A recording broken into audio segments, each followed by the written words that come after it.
સાબરકાંઠા જિલ્લામાં આ વર્ષે બાજરીનું ઉત્પાદન કરતા ખેડૂતોએ ટેકાના ભાવે બાજરીનું વેચાણ કર્યું છે। સરકારના ટેકાના ભાવ સારા મળતા ખેડૂતો ખુશખુશાલ થયા છે અને સારો ભાવ મળતા ખેડૂતો હવે ટેકાના ભાવે પાક વેચી રહ્યા છે।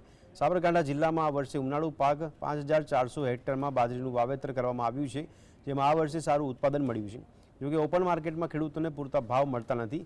ઓપન માર્કેટમાં 400થી લઈને 450 ઉપરાંતના ભાવ બોલાઈ રહ્યા છે, ત્યારે સરકારના ટેકાના ભાવ સારા મળતા ખેડૂતોમાં હાલ તો ખુશીનો માહોલ જોવા મળ્યો છે।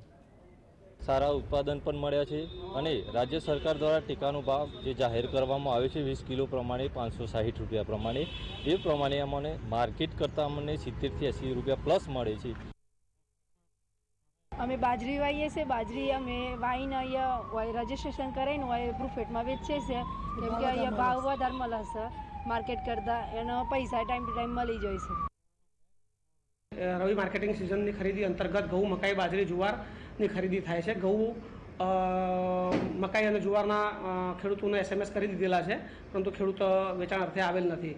જ્યારે બાજરીના ખેડૂતો, બાજરીનું કુલ રજિસ્ટ્રેશન સાબરકાંઠા જિલ્લામાં 1450 ખેડૂતોનું છે। સાબરકાંઠા જિલ્લામાં 3 ખરીદ કેન્દ્રો છે, ઈડર, હિંમતનગર અને તલોદ। ટેકાના ભાવે સરકારશ્રીના પ્રતિ મણ 560 રૂપિયા છે।